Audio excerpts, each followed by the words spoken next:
Welcome back to the Rowdy Studio. I'm Buzz Cutler, sitting alongside Bass Masters. Now, Bass. Yo. Martinsville, right? Matt Kenseth takes Brian Vickers out. He says retaliatory in nature because Vickers was racing him like a knucklehead.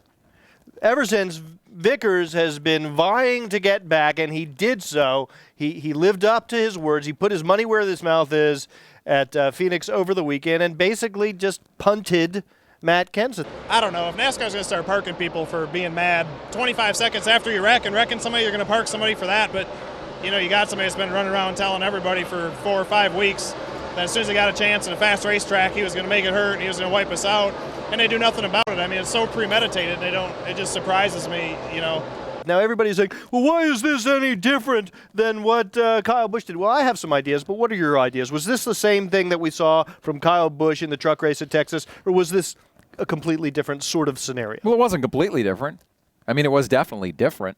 I think Matt Kenseth said it after the race. You know, if they're going to park people for losing their cool and wrecking someone, how does that jibe with kind of premeditated dumping, right, of somebody? And so I guess the answer is, you know, if you lose your head and you're a hothead and you lose your head and maybe the guy didn't deserve it and you mess with a championship race in another series, that's a lot of mistakes.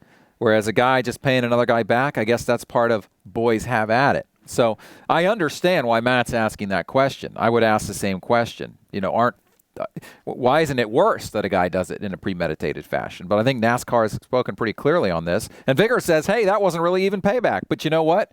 He had to take a shot now because he may not get another chance ever. Exactly. You know, Jeff Gordon, at his pre-race media availability at Phoenix, said, look, as far as he's concerned, the line is pretty clear. You cross the line when you take somebody out under caution or when you take somebody out on the straightaways of a 1.5 mile downforce track. That's where Jeff Gordon sees NASCAR has drawn the line. If that's the case, Brian Vickers didn't cross either of those lines. So, you know, if NASCAR has drawn that line, then just payback in and of itself isn't enough to raise their eyebrows. That's, I think, true. You know? Whether you think that's fair or not doesn't really matter because fair is where you get funnel cake. Thank you to the late, great David Poole for that pearl of wisdom. All right, that's Bassmasters. I'm Buzz Cutler. Thanks for watching. Rowdy.com. Say it like it is. Say what like it is? Rowdy.com.